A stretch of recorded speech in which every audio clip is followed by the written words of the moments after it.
Suscríbete en YouTube y podcast a la historia de España, presentada por David Cot.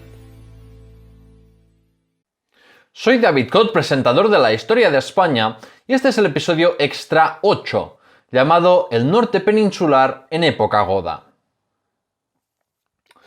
En este episodio veremos qué ocurría a nivel político, social y económico en todo el norte peninsular entre los siglos V y VII, a finales del reino visigodo.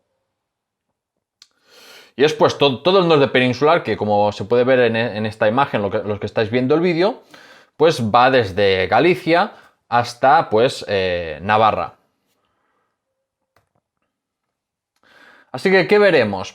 La Galicia, Sueva y Goda, Asturias, Cantabria y Vasconia en la antigüedad tardía. Además veremos la cristianización de cada una de estas zonas y responder sobre todo a la pregunta fundamental de este episodio, que es si el reino visigodo controlaba el norte peninsular. Así que vamos a empezar precisamente con este último apartado, que se puede decir que es un poco empezar por las conclusiones. Pero bueno, creo que es así mejor para luego ya iremos región por región, ver qué estaba ocurriendo. Pero primero tengamos una visión general. Empezando por aquí, de nuevo los que estáis viendo el vídeo, se puede ver el mapa del reino visigodo a finales del siglo VII, a finales de su vida. Esto es un mapa un poco hipotético porque realmente no sabemos exactamente... tenemos informaciones contradictorias sobre su división administrativa, pero parece que estaba dividido en 8 provincias más o menos. Entre las que hay las clásicas romanas de Lusitania, Bética, Cartaginense, Tarraconense, además de Galicia, pero también se le sumaba, parece ser que Asturias y Cantabria. Bien, desde la progresiva desintegración del Imperio Romano, los poderes locales del norte peninsular gozaron de total autonomía, excepto por Galicia, que, como ya recordarás, es donde los suevos poco a poco fueron construyendo su reino, ya desde que llegaron ahí en el 409. Es a partir de Leovigildo, ya mediados, estamos hablando, mediados del siglo VI, que el reino visigodo se anexiona Galicia y ganó territorios y puestos fronterizos en Cantabria y Vasconia. Galicia, que por cierto, luego lo veremos en más detalle, pero aparte de Galicia es también el norte de Portugal y la parte también de lo que consideramos Asturias, aunque Asturias lo veremos un poco aparte de Galicia, pero en época romana estaba dentro de Galicia. Luego, esto es importante porque quizás si alguno es de la vieja escuela o ha leído por ahí sobre el norte peninsular en época goda, puede ser que le suene esta tesis de Barbero y Vigil de los años 70, que fue muy popular. Y quizás sigas teniendo esa imagen que hoy en día ya está descartada. Para los que no lo sepan, la tesis de Barbero y Vigil era referida a los pueblos del norte peninsular antes de la llegada de los musulmanes. Y es que según estos autores, los astures, cántabros y vascones seguían teniendo una organización de carácter gentilicio, es decir, familiar, prerromana. Es decir, básicamente estos historiadores sostenían que estas regiones, Asturias, Cantabria y Vasconia, apenas fueron romanizadas e incluso controladas por Roma. Y el reino visigodo, según ellos, tampoco pudo someterlos. Aún así, esta digamos, tesis indigenista, pronto se vio cuestionada por tanto historiadores como arqueólogos. Porque todas las fuentes indican que el norte peninsular sufrió profundos cambios en época romana. No es cierto que estas regiones apenas Roma las controlara ni ejerciera ninguna influencia. Relacionada con esta teoría de Barbero y Vigil está la idea de que había un LIMS, es decir, una frontera militarizada, en el norte peninsular, en la cordillera Cantábrica, para así controlar esos rebeldes norteños, tal y como se percibía esta imagen de rebeldes norteños que habían resistido el poder romano, lo cual, como digo, es una idea falsa y descartada actualmente. Así que el consenso actual es que Asturias, la actual Asturias, Cantabria y Baskonia, pues fueron romanizadas de forma tardía, eso sí, incluso algunas zonas, por ejemplo, de Asturias o Cantabria, digamos, fueron romanizadas incluso en época goda. Y además fueron romanizadas, digamos, de una manera más superficial que otras zonas. ¿Por qué? Pues porque no vemos, por ejemplo, grandes ciudades, ni acueductos, ni este tipo de. Ni anfiteatros, o sea, ni este tipo de monumentos, ni de estilo de vida basado en la ciudad que vemos, por ejemplo, en la Bética o en la actual Cataluña. Pero bueno, como recordarás, si viste el episodio o escuchaste el episodio 8, Alto Imperio y Romanización de Hispania, pues como ya discutí largo y tendido, lo que es, o sea, la romanización, el ser romano, se vive de forma distinta según el lugar. Pero eso no significa que Asturias, Cantabria o Baskonia no estuvieran integradas en el Imperio Romano ni en términos políticos ni en términos culturales.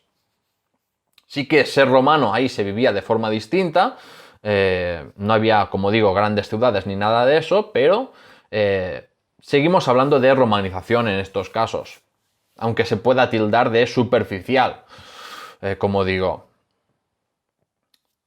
Además hay también importantes diferencias regionales en esta intensidad de la romanización. Esto se ve, por ejemplo, muy claramente en el caso de Baskonia, como veremos luego en detalle.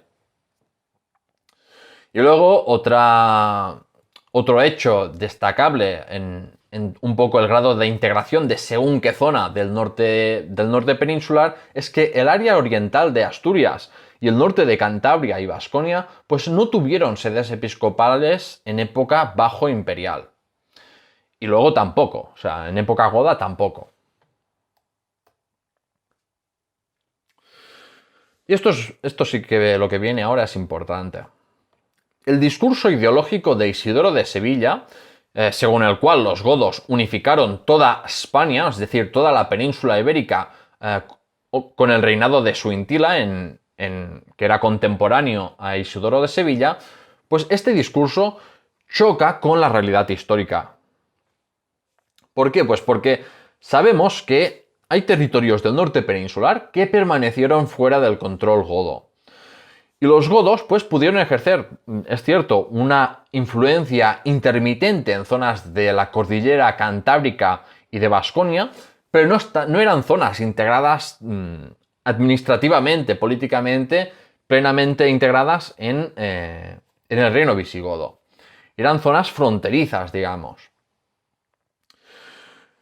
Y esta influencia que podían ejercer los visigodos sobre, como digo, la cordillera Cantábrica y Baskonia, pues se manifestaba en forma de campañas militares y el pago irregular de tributos. Así que, como digo, no estamos hablando de una implantación administrativa visigoda en estas zonas.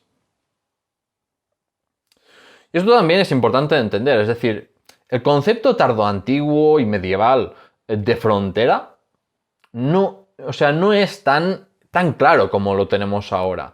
Las fronteras en esa época eran mucho más difusas que en la actualidad. En la actualidad, pues la frontera entre, yo qué sé, Francia y España está muy clara. Hay una ruptura y una diferenciación a nivel también cultural muy clara. Pero en esa época no había unas fronteras tan fuertes, tan duras como las hay hoy en día, tan claras. Tampoco todas las fronteras premodernas eran de un estado con otro. Esto también es una idea importante. O sea, a veces partimos de una idea, digamos, estatalista, de creer que todas las fronteras, pues, hacen...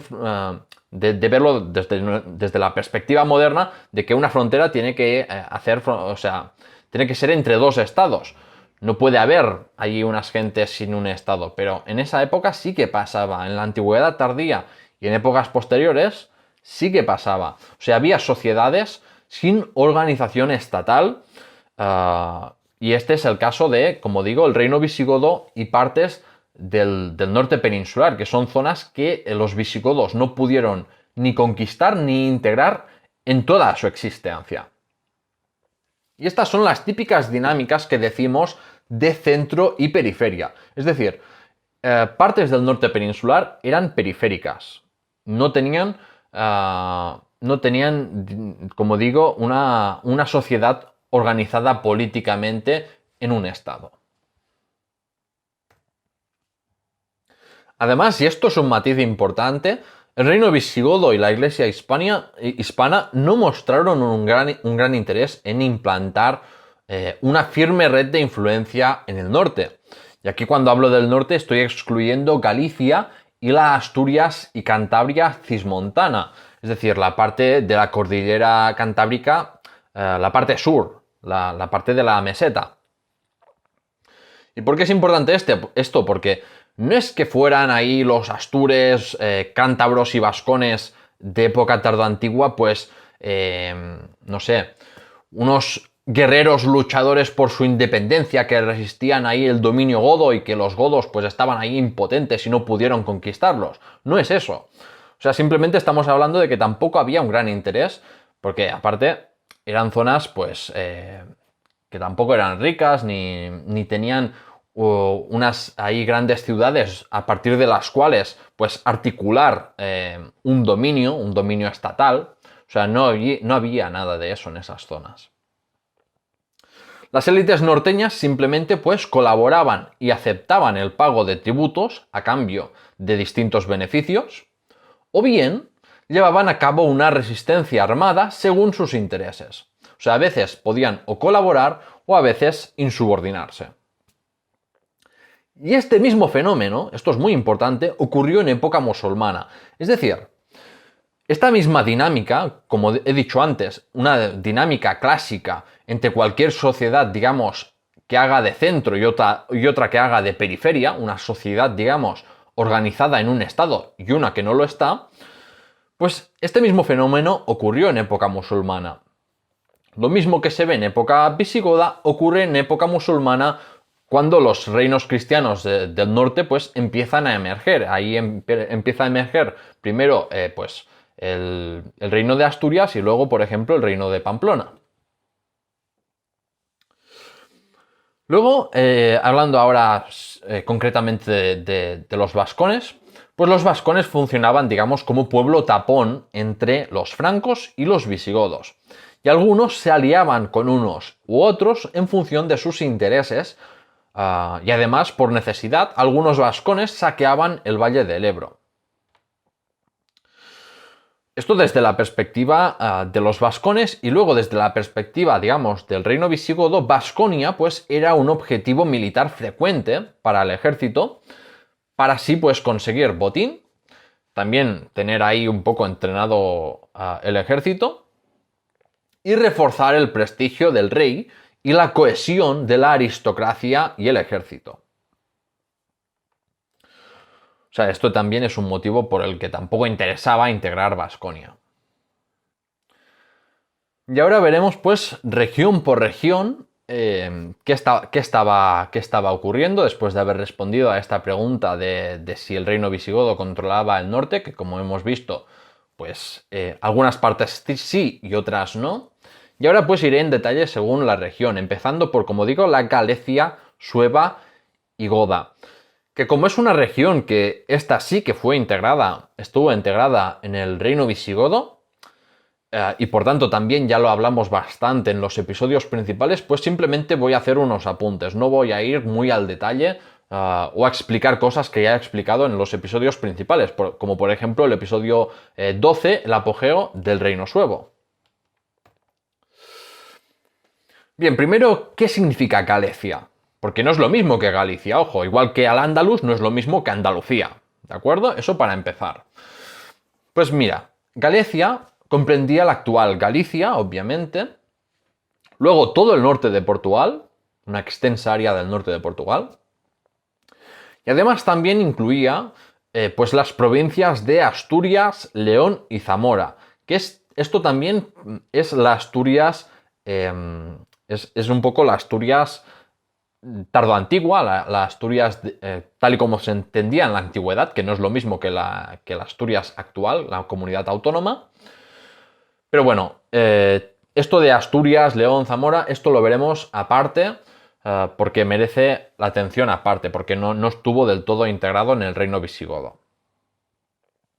Además de que el reino suevo tampoco dominó esta área más oriental de Galicia, o sea, la parte, digamos, de Asturias, la parte central de Asturias, León, Zamora, o sea, estas zonas escapaban un poco del dominio del reino suevo. La crónica de Idacio revela, por ejemplo, cómo los castros y Castella, es decir, los castillos, eran centros de resistencia frente a los suevos en sus primeras décadas de asentamiento ahí por Galicia. Entre el reino visigodo y el reino suevo surgieron poderes locales independientes, que eran, pues, digamos, una zona colchón entre ambos reinos hasta las conquistas de Leovigildo, que primero, antes de conquistar el reino suevo, como recordarás del episodio 16, Leovigildo en la construcción del reino visigodo, pues primero Leovigildo conquistó estos poderes autónomos que hacían de zona colchón entre el reino visigodo y el reino suevo, y luego conquistó el reino suevo. Pero hablando de la conquista visigoda del reino suevo, lo cierto es que la integración y pacificación de Galicia, de la Galicia sueva, pues no fue tan fácil ni rápida como dejan entrever las fuentes. Es decir, la crónica de Juan de Viclaro, que es nuestra fuente principal para este periodo, pues es muy escueta. Simplemente dice que sí, que los visigodos conquistaron el reino suevo, se quedaron ahí con su tesoro real y demás, y los suevos pues así desaparecieron, digamos, como pueblo independiente. Pero las acuñaciones triunfales entre los reinados de Leovigildo y Suintila, es decir, ya en toda la primera mitad, pues, hasta la primera mitad del siglo VII, además de la revuelta de Malarico y Argimundo y luego algunas referencias literarias, pues apuntan a que hubo conflictos militares. Es decir, que la instauración del dominio godo en Galicia no fue tan rápido como como por ejemplo parece, o sea, si lees literalmente lo que dice la crónica de Juan de Viclaro, como digo, da a entender de que fue muy, muy rápida la conquista del reino suevo y que rápidamente pues quedó integrada en el reino visigodo. Pero como digo, hay indicios de que apuntan a que no fue así, que el dominio godo tardó en instaurarse. Es por eso que la Galicia goda pues fue una región bastante militarizada, o sea, debían tener una presencia militar un poco constante para mantener a raya a posibles revueltas. Y además, pues por haber sido gobernada por los suevos de manera independiente durante un siglo y medio, si no recuerdo mal, pues tenía una identidad particular. Un poco como pasaba en la Narbonense, en la Septimania, ahí por hacer frontera un poco con los francos. De aquí que surgiera pues una aristocracia suevo-gótica que lograría alcanzar una fuerte influencia en el reino visigodo, sobre todo en la segunda mitad del siglo VII, a finales pues del reino visigodo. ¿Por qué? Pues porque, como en el caso de Septimania, era necesario colocar al frente del ducado de Galicia a nobles emparentados con la dinastía reinante. ¿Por qué? Pues porque, como en el caso de... o sea, es igual al caso de Septimania, un poco similar, aunque en menor medida porque no hacía frontera con otro estado.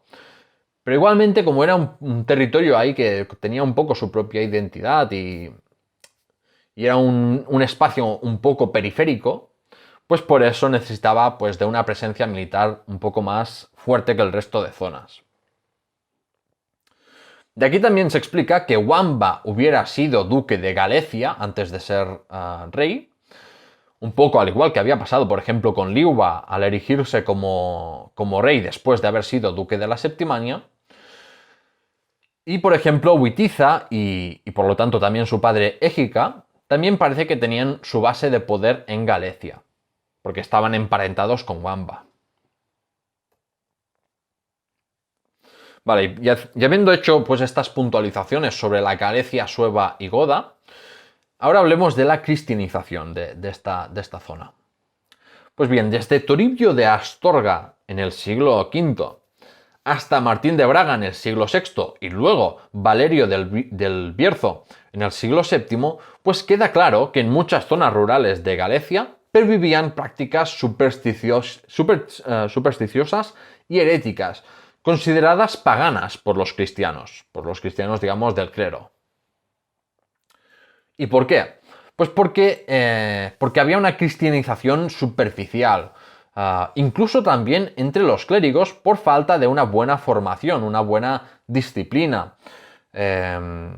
Esto también tiene que ver con que Galicia siempre fue un área un poco periférica, ya en época del Imperio Romano, fue un área periférica.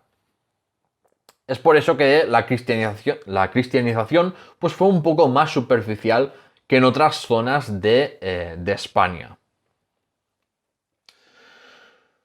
Aún así, quiero destacar de la cristianización de Galicia, pues un tipo de monacato un poco particular de esa zona, como son los monasterios de Fructuoso de Braga y los de la Regla Común, que se llaman. Estos monasterios pues se formaban mediante pactos que permitían a familias enteras pues juntarse con finalidades económicas y religiosas. Algo que se adaptaba bien a las prácticas agrarias y ganaderas de corte, digamos, colectivista del norte peninsular. Es decir, en Galicia se desarrolló un tipo de monacato un poco particular para adaptarse a las circunstancias sociales y económicas particulares de esta región, que eran pues un poco más de tipo, como digo, colectivista que otras zonas de España. Bien, y ahora que he comentado Galicia, vamos a seguir con Asturias en la Antigüedad tardía. Aquí primero, para los que estén viendo el vídeo y los que no, pues que lo escuchen, pues tenemos dos imágenes de Asturias. Una en la izquierda, que se ve la Asturias en la actualidad, lo que es Asturias, que es la comunidad autónoma y provincia, y donde, por cierto, aquí en la imagen, si os fijáis bien, pues se ve que el área central de Asturias, el área de lo que hoy, por ejemplo, donde hoy hay Gijón, Oviedo y demás, pues era la área más poblada y donde también se han encontrado más restos relacionados con objetos, por ejemplo, godos, aunque esa zona quizás, como veremos, no estaba controlada por los visigodos. Pero por un lado tenemos la Asturias en la actualidad y luego la Asturias tal y como se entendía en la Antigüedad tardía. Y en la Antigüedad, o sea, con los romanos. O sea, estamos hablando de cosas distintas. Y aquí, al igual que voy a hacer con también Cantabria, Asturias lo vamos a tomar como la definición, como se entendía en la Antigüedad tardía. ¿Y qué zonas pues comprendía la Asturias antigua? Pues comprendía las actuales provincias de León, de Asturias, obviamente, y además partes de Zamora, Lugo y Orense. Mientras que, por cierto, la Asturias más oriental formaba parte de Cantabria. Pero bueno, aclarado esto de qué entendemos por Asturias en la antigüedad, pues bien, en época alto imperial, es decir, la primera mitad del Imperio Romano, el sistema económico y las dinámicas de población de Asturias giraban totalmente en torno a la explotación minera. O sea, el principal interés de los romanos ahí era explotar la minería y sobre todo el oro. Y lo hicieron. Sobre todo, como seguramente algunos ya sabréis, en el área de Astorga y León, porque ahí estaban las minas de las médulas. Luego, a partir del siglo III y IV, pues se produjo una reordenación del territorio por la crisis que causó la dramática caída de la producción minera. Esto favoreció pues, la fragmentación del territorio, el debilitamiento de las estructuras administrativas y la mayor actuación autónoma de las élites locales, además de obviamente también un empobrecimiento un poco general de la zona. Astorga, por ejemplo, perdió población y actividad económica por la minería, mientras que Gijón sí que parece que alcanzó su máximo desarrollo urbano y económico en el siglo IV, porque contaba, como han visto los arqueólogos, con una muralla, un puerto, termas públicas y una factoría de salazones. También se ha descubierto que alrededor de Gijón pues, se formaron villas romanas de aristócratas, confirmando así que se implantó el modelo social romano de ciudades romanas.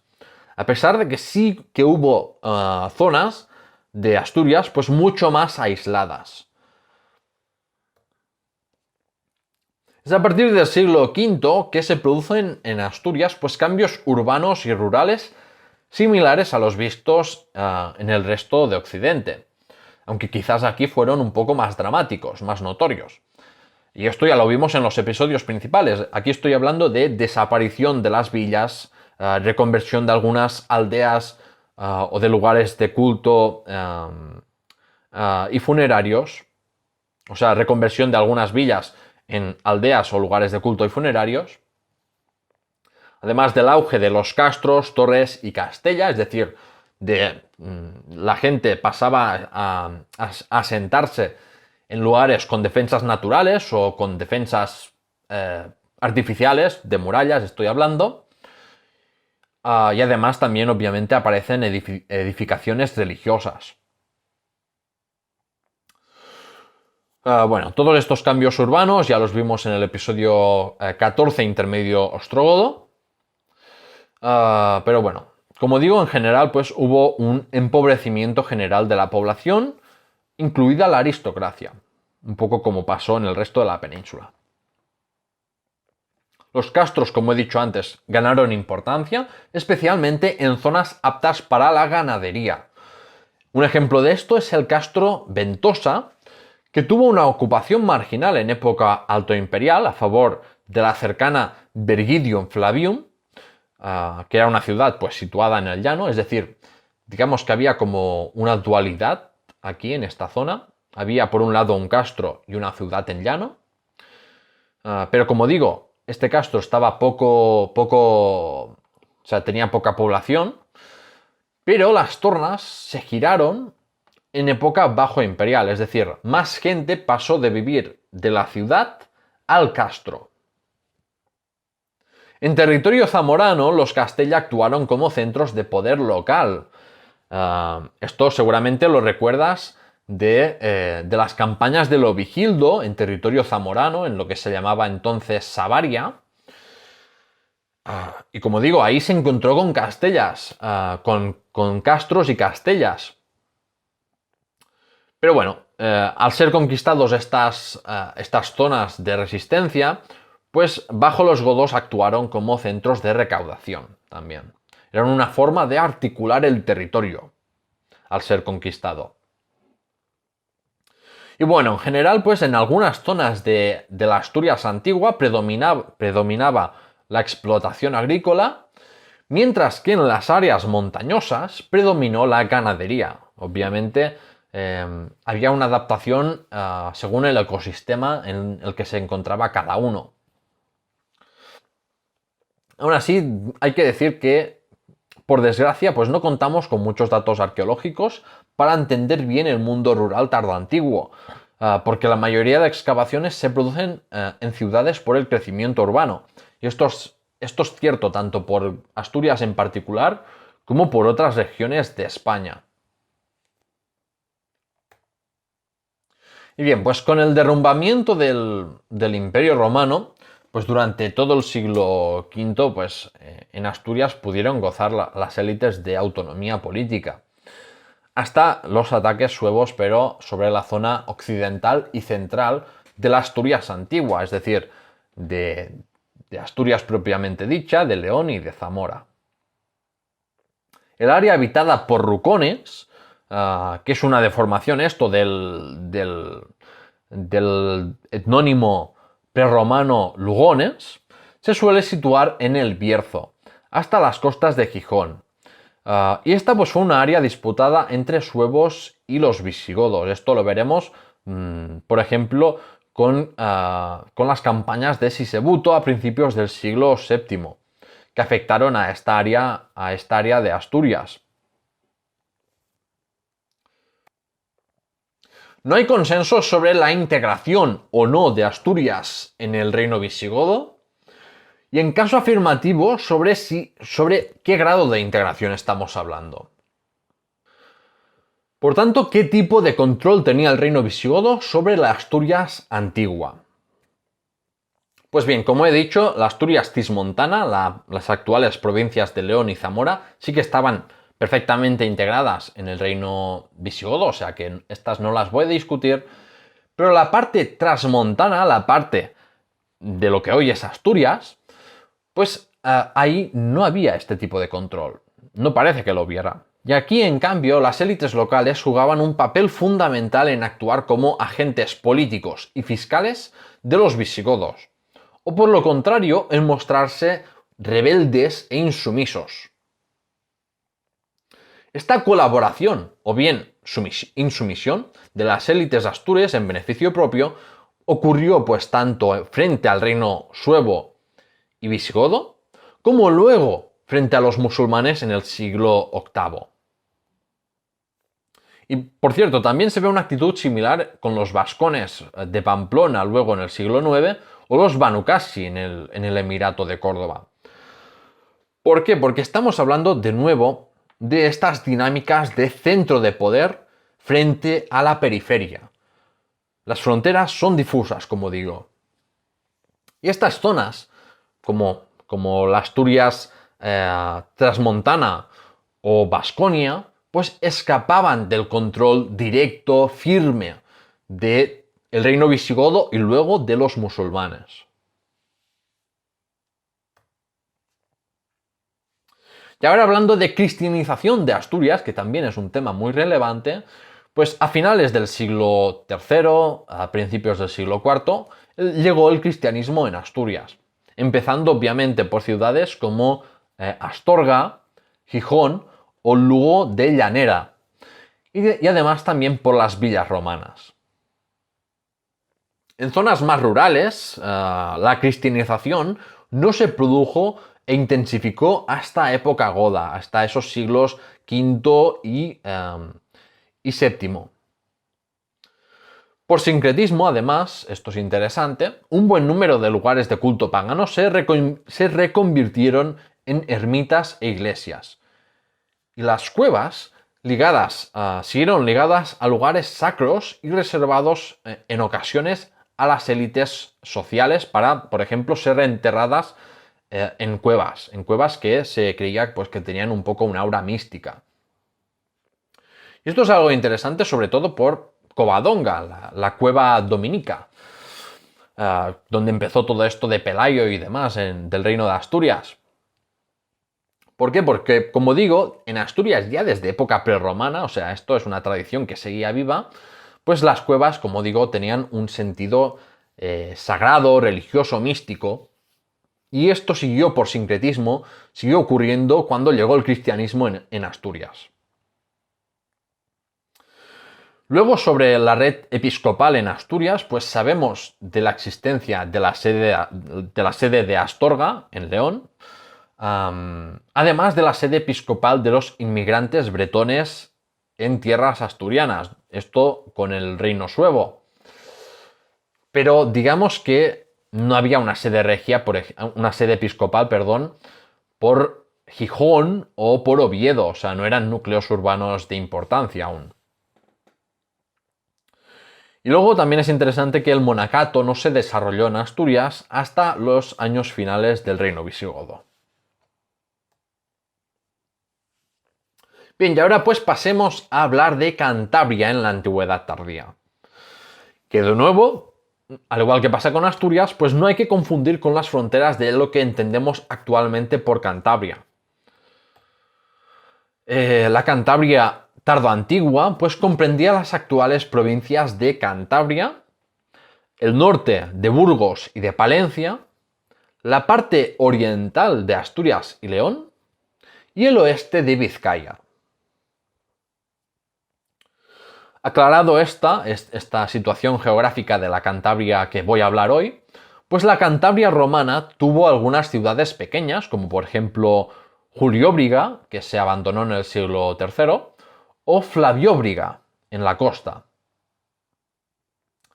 Pero era realmente una región muy rural, o sea, apenas había núcleos urbanos. Y como digo, uno de los núcleos urbanos, de los pocos núcleos urbanos que había, pues había desaparecido en el siglo III o IV. Luego, pues unos pocos castros prerromanos siguieron estando poblados en época romana, como por ejemplo el Monte Cildá de Palencia o Peña Amaya en Burgos. Y en época tardo-romana destaca como modelo económico la villa romana junto a los habitáculos de los campesinos dependientes. Es decir, que como vemos, al igual que pasaba con Asturias, pues Cantabria estaba también integrada en el modo de vida romano, en la romanidad. Es falsa esa idea de que no estaba romanizada, aunque, como digo, pues aquí la romanización no se manifestaba en forma de grandes ciudades, como ocurría en otras regiones. Aquí era todo mucho más rural en Cantabria. ¿Por qué? Pues porque la mayoría de la población no vivía ni en ciudades, ni en villas romanas, ni en castros, sino que la mayoría vivía en casas aisladas o pequeños poblados en valles y montañas. Una cosa buena que le ocurrió a Cantabria es que no estuvo afectada por las turbulencias del siglo V. ¿Por qué? Pues porque los ejércitos usaban la calzada de Astorga-Burdeos para moverse por el norte. Y esta calzada pues pasa justo por el sur de lo que era la Cantabria tardoantigua. Por lo tanto, pues Cantabria en este siglo V y la primera mitad del siglo VI pues gozó de autonomía y de paz. Por lo tanto, esto es un detalle también importante, los cántabros no lucharon por su independencia, porque esta independencia política la habían ganado involuntariamente por el derrumbamiento de la autoridad imperial romana. Según Juan de Viclaro, luego Leovigildo conquistó Cantabria y tomó Amaya en el 574, que siguió estando bajo control godo hasta ser conquistada por Tarik en el 712. Es decir, en esta escueta noticia de Juan de Viclaro, como suele hacer, pues parece como si Leovigildo hubiera conquistado toda Cantabria, cuando lo que hizo es conquistar Amaya y las zonas vecinas, digamos. La ciudad y castro de Amaya, situada en la provincia de Burgos, pues actuaba como capital de Cantabria, la ciudad más importante de Cantabria en la antigüedad tardía. Y décadas después, también sería una importante plaza fuerte para el condado de Castilla, como veremos en futuros episodios. Este era un enclave estratégico por sus imponentes defensas naturales y acceso a amplias tierras y agua. A pesar de que la explotación agrícola, económica, pues debía centrarse pues más en la ganadería que en la agricultura, porque estamos hablando de una zona poco fértil. Amaya, antes de ser conquistada por Leovigildo, estaba gobernada por un órgano de gobierno colectivo o de tipo asambleario, llamado Senado en la villa de San Millán. Y luego, pues, Amaya como capital pues tuvo una sede episcopal al menos desde el siglo VII, cuando era capital del Ducado de Cantabria en el Reino Visigodo. Pero claro, de nuevo, al igual que Asturias, ¿hasta qué punto Cantabria estuvo sometida al Reino Visigodo? ¿Fue solamente la parte meridional, la parte sur, o toda la cornisa cantábrica hasta llegar a la costa? ¿De qué tipo de presencia administrativa y militar goda hubo ahí? Estas preguntas, con las fuentes que tenemos, pues tienen difícil respuesta. O sea, las fuentes son tan ambiguas, tan escuetas, que es difícil de decir. Lo que sí se puede afirmar con seguridad, al igual que he hecho con Asturias, es que la Cantabria meridional, la Cantabria cismontana, que es la parte pues al sur de la cordillera cantábrica, que además era la parte más poblada, por cierto, pues estuvo bajo dominio godo. Y en esta zona hubo enclaves militares, hubo puestos avanzados, digamos, que actuaban un poco como centros fronterizos.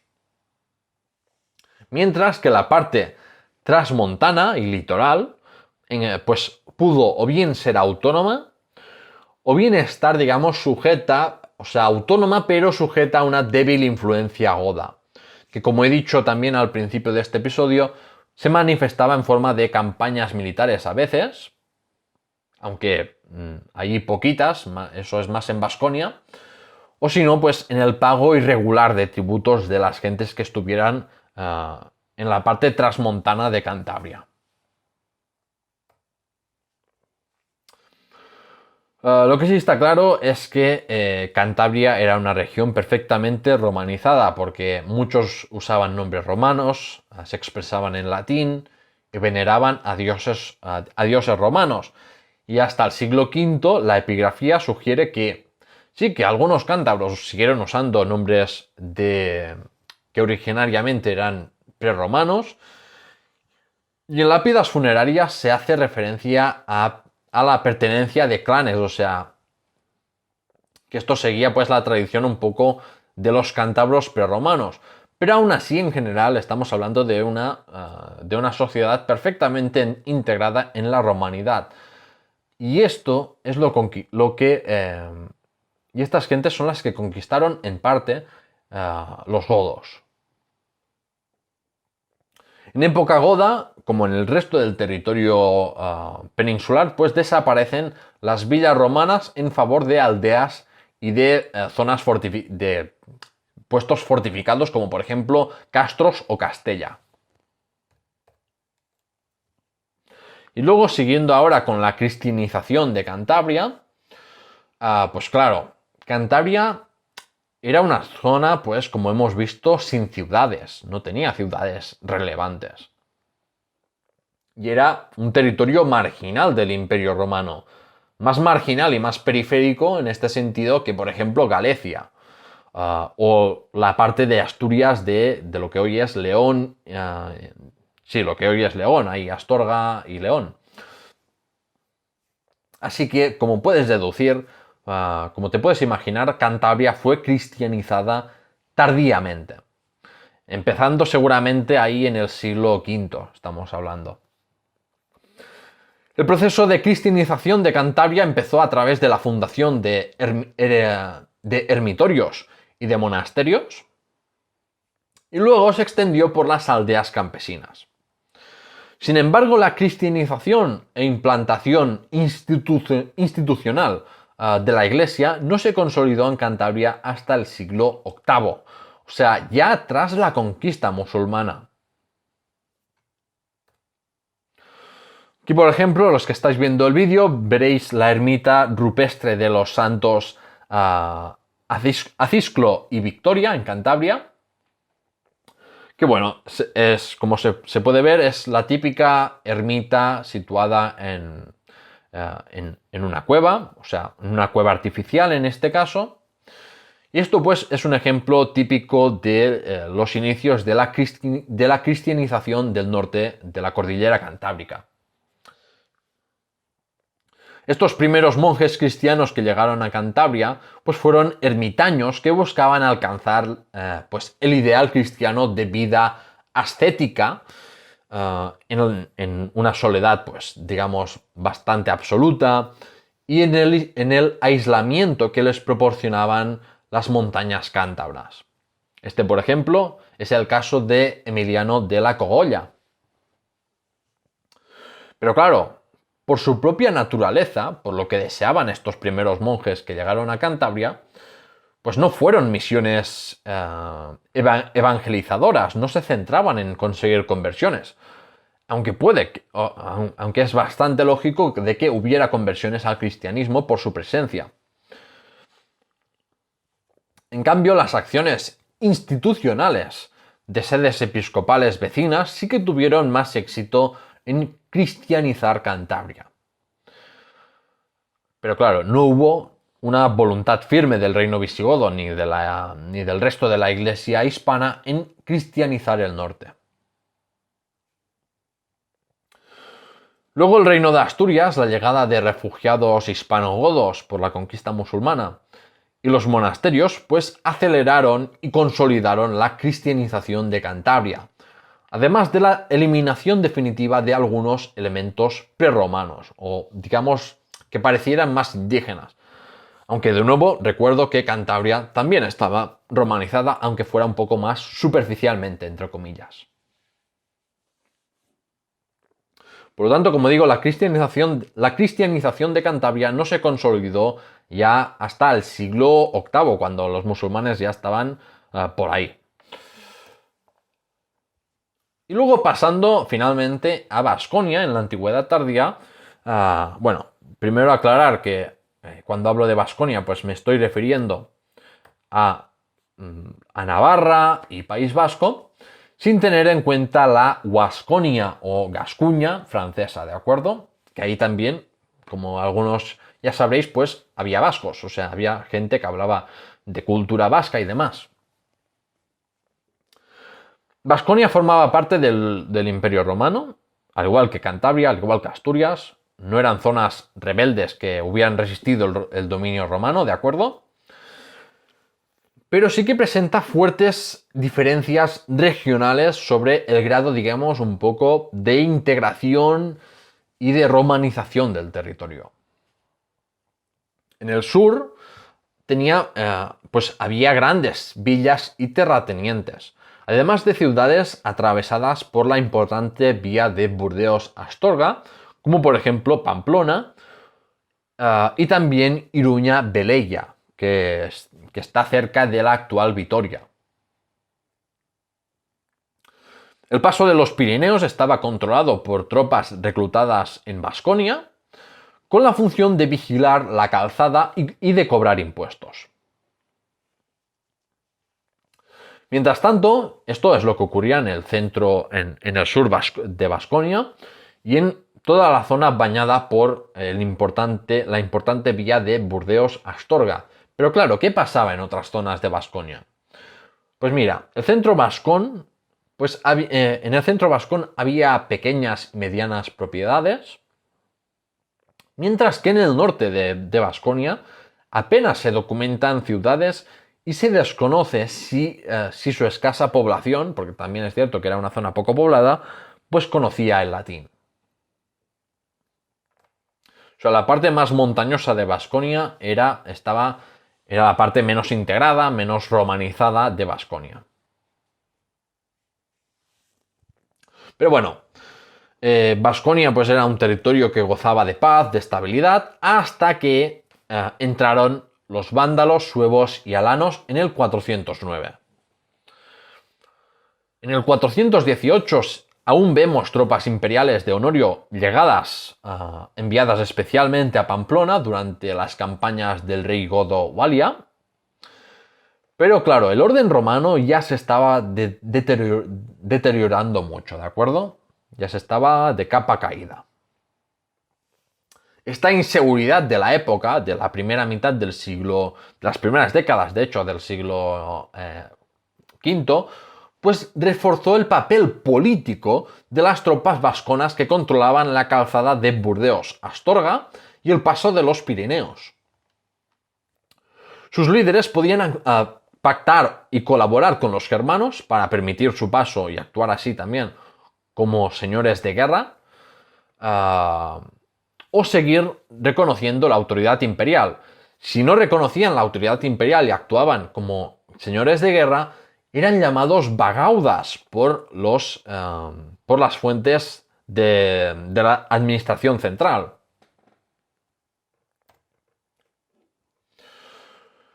Y Y luego nos situamos en un periodo crucial para el devenir de Baskonia en la década del 440.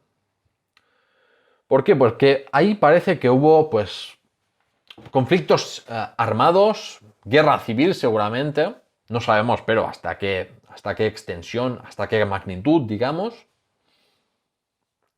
¿Por qué intuimos que hubo una guerra civil en Baskonia? Porque los suevos saquearon Baskonia, una parte de Baskonia, probablemente la facción terrateniente que aún apoyaba el gobierno imperial, mientras que hay bagaudas, es decir, líderes militares rebeldes, señores de guerra rebeldes, que antes pero habían servido al Imperio Romano, que se aliaron con el rey suevo Requiario para saquear el Valle del Ebro. Hubo ejércitos romanos y godos enviados para derrotar a estas milicias rebeldes, pero al final se derrumbó la autoridad imperial en Baskonia y las bagaudas cambiaron la organización política y social de Baskonia, porque los militares vascones emergieron como los líderes de la región en sustitución a la tradicional élite dirigente que estaba compuesta por terratenientes. Esta sustitución de las élites dirigentes es similar a la de los germanos que servían a Roma y que luego pues se mostraron que tenían su propia agenda. Lo mismo pasó en Baskonia con las tropas estacionadas ahí. Con la diferencia de que, claro, estamos hablando de un ámbito pues mucho más reducido, una escala mucho menor. Y el origen de las milicias, de estas milicias, no eran gentes bárbaras externas del Imperio Romano, sino que estamos hablando de milicias de origen vascón, de origen local, que habían ahora tomado el poder en la región. Como en otros lugares, pues las villas romanas desaparecieron de Baskonia y solo Pamplona quedó como centro urbano de relevancia, como la única ciudad como tal en Baskonia. También es significativo el hecho de que en Baskonia los nombres de prestigio en época alto medieval pues no eran germánicos. ¿Por qué? Porque ahí no había sido una región controlada por el reino visigodo, sino que los nombres de prestigio eran pues o de origen vascón o de origen latino, pero con latino pero propio del Pirineo, o sea, con fuerte arraigo en el Pirineo, como por ejemplo Lope, García, Munia o Velasco. O sea, ahí los nombres de prestigio no eran de origen germánico, por lo tanto no fue una región controlada por los visigodos y además, como digo, las viejas élites terratenientes orgullosas de ser romanas en el siglo V habían sido sustituidas por militares vascones. Claro, por lo tanto, como digo, Baskonia no estuvo bajo dominio godo, pero la región tampoco es que estuviese aislada, sino que actuaba como zona tapón entre godos y francos, y había facciones vasconas que a veces pues, apoyaban a los godos y otras que apoyaban a los francos según sus intereses. Por eso también Baskonia era una región que estaba abierta a la influencia tanto franca como goda.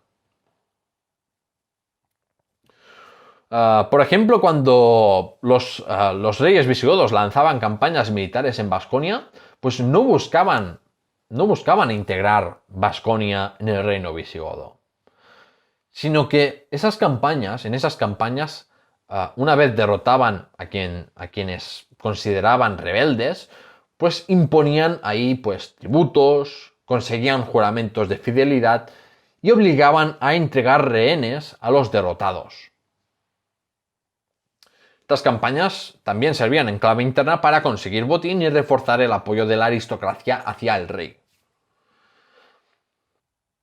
Pero claro, como digo, al ser una zona tapón, una zona periférica entre los reinos francos y el reino visigodo, pues también había mucha influencia franca. Y esto se ve, por ejemplo, en los ritos funerarios y varios restos materiales, sobre todo relacionados con el armamento, del siglo VI, que reflejan pues una clara influencia franca, sobre todo de antes de que el reino visigodo resurgiera un poco de sus cenizas y se empezara a construir el reino visigodo, ahí un reino visigodo fuerte, con Leovigildo y Recaredo.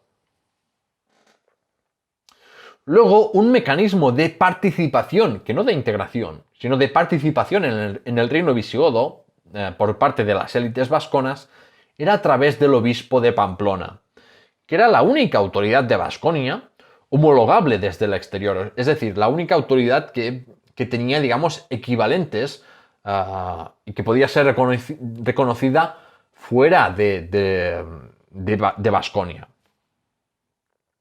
Aún así, este obispo de Pamplona participó de forma muy regular en los concilios de Toledo. Lo vemos, por ejemplo, en el importantísimo concilio tercero de Toledo, donde se convirtieron los visigodos al catolicismo, pero luego tardó muchas décadas en volver a verse el obispo en esos concilios de Toledo. Y luego, sobre la cristianización de Vasconia, esto es un tema que ha dado mucho que hablar, sobre cristianización versus paganismo de los vascos. Pues bien, antiguamente se defendía la tesis de que Vasconia resistió la cristianización hasta la llegada de los musulmanes, pero los hallazgos arqueológicos no permiten defender esta postura. El cristianismo en Vasconia empezó seguramente a implantarse en los siglos III y IV, pero el proceso de consolidación ocurrió en época goda, entre los siglos V y VII y hasta el VIII, ya en época musulmana. Claro, al llegar los musulmanes es posible de que quedaran vascones paganos, pero sí que todo parece indicar de que la mayoría de vascones ya eran cristianos antes de que llegaran los musulmanes. Otros datos interesantes para acercarnos a la sociedad de la Vasconia en época goda, en la antigüedad tardía, están los enterramientos, que reflejan que las élites dirigentes no eran ricas, o sea, había muy poca estratificación social. Esto también refleja la pobreza de la zona. Y era una sociedad fragmentada, o sea, había pues ahí señores, digamos, con un poder muy local, muy local. No había grandes, grandes caudillos que ocupaban, que tenían una influencia en una zona bastante extensa. Eso no fue el caso. Estas élites se diferenciaban pues sobre todo por la guerra y el pillaje. Y claro, piensa que una sociedad dominada por milicias, pero pobre, obviamente tendía a hacer incursiones de saqueo en territorios vecinos. Como digo, esta dinámica también es propia de estas dinámicas de centro-periferia. Vasconia era una zona periférica sin ningún aparato estatal y por eso pues se dedicaban algunas élites se dedicaban a hacer incursiones de saqueo en territorios vecinos, y la posición social de estas élites, claro, dependía de su éxito en este tipo de acciones. Si tenían éxito, muy bien, ganaban influencia, pero si no tenían éxito o eran sometidos o demás o eran derrotados, pues podían perder su posición social. Así que, en resumen, la historia de la Vasconia tardoantigua y también alto medieval, en época de Al-Ándalus, con el reino de Pamplona lo vemos, se entiende por ser un espacio periférico. Y de hecho, lo mismo ocurre con la Asturias cismontana y la Cantabria transmontana, o sea, la parte de la cordillera cantábrica, de la parte norte y litoral de Asturias y Cantabria. Son zonas periféricas que no estuvieron del todo integradas ni en el reino visigodo ni luego en Al-Ándalus.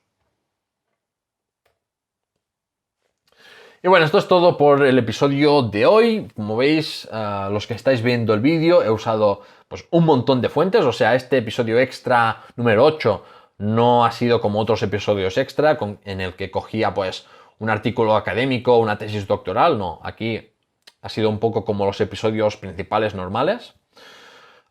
Y bueno, dejo las fuentes por aquí por si alguien quiere consultarlas, echarles un ojo.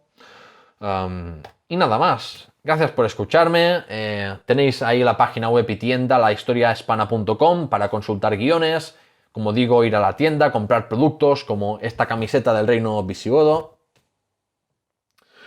Recomiendo seguir La Historia de España en redes sociales, TikTok, Instagram, Twitter y Facebook. Ahí estoy haciendo esfuerzos para enseñar también, divulgar historia.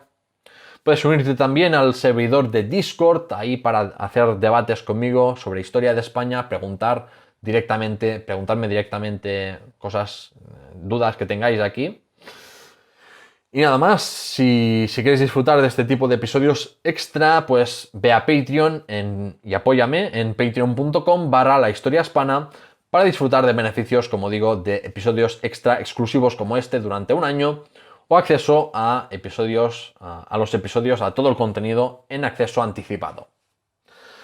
Así que nada más, gracias por escucharme y hasta pronto.